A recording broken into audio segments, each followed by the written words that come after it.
Hello అండి, welcome to Varahi cooking and DIY. నేను మీ శివ. అందరు ఎలా ఉన్నారు? ఈరోజు రెసిపీ వచ్చేసి పాలకూర పకోడీ అండి. దానికి ముందుగా 900 గ్రాముల పాలకూర తీసుకుని శుభ్రంగా కడిగి బట్ట మీద ఆరబెట్టుకోండి, నీరన్నీ పోయేటట్టు. ఇప్పుడు దాంట్లోనే సన్నగా కట్ చేసిన ఉల్లిపాయలు, కరివేపాకు, కొత్తిమీర, పచ్చిమిర్చి, వాము వేయాలి. అన్ని ఉల్లిపాయలు, పచ్చిమిర్చి, కొత్తిమీర, కరివేపాకు అన్నీ బాగా సన్నగా కట్ చేసుకోవాలి. నెక్స్ట్ వచ్చేసి ఉప్పు, ధనియాల పొడి, కొంచెం వంట సోడా, కారము, పసుపు అన్నీ వేసి పక్కన పెట్టుకోండి. ఇప్పుడు ఒక మిక్సీ జార్ తీసుకోండి. దాంట్లో వచ్చేసి 2 ఇంచుల అల్లము, మీరు తినే కారాన్ని బట్టి 15 నుంచి 20 పచ్చిమిర్చి ముక్కలు వేసి మెత్తగా పేస్ట్ చేసుకుని ఆ పేస్ట్ని కూడా దాంట్లో ట్రాన్స్ఫర్ చేసేసుకోండి. ఇప్పుడు అన్నీ చక్కగా కలుపుకోవాలి స్మూత్గా. ఎక్కువ పిసకొద్దు, గట్టిగా పిసికితే వాటర్ ఎక్కువ వచ్చేసి పిండి ఎక్కువ పడుతుంది, పకోడీ గట్టిగా వస్తాయి అన్నమాట, టేస్ట్ ఉండవు. ఇలా పైన పైన కలుపుకోవాలి.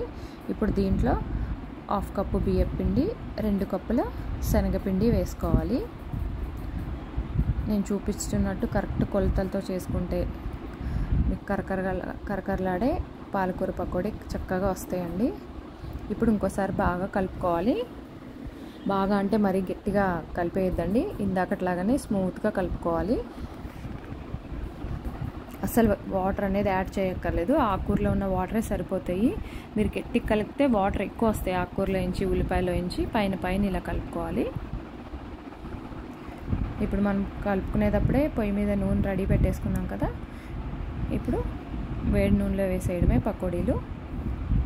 ఎప్పుడైనా మీరు ఇలా డీప్ ఫ్రై చేయాలనుకున్నప్పుడు మనం రెడీ చేసుకునేటప్పుడే పిండి సిమ్లో పెట్టి నూనె వేడి చేసుకుంటే చక్కగా వేగుతాయి అన్నమాట. ఏ అయినా మీడియం ఫ్లేమ్, హై ఫ్లేమ్ మార్చుకుంటా చక్కగా అటు ఇటు తిప్పుతూ ఫ్రై చేసుకోవాలి.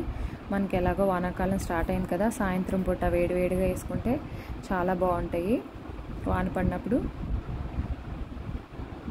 గోల్డెన్ బ్రౌన్ వస్తే చాలండి, మరీ ఎర్రగా వేయించితే కూడా పకోడీ టేస్ట్ మారిపోతాయి. చక్కగా అటు ఇటు తిప్పాలి. అంతేనండి, రెడీ అయిపోయినాయి వేడివేడి పాలకూర పకోడీ. మీరు కూడా తప్పకుండా ట్రై చేయండి.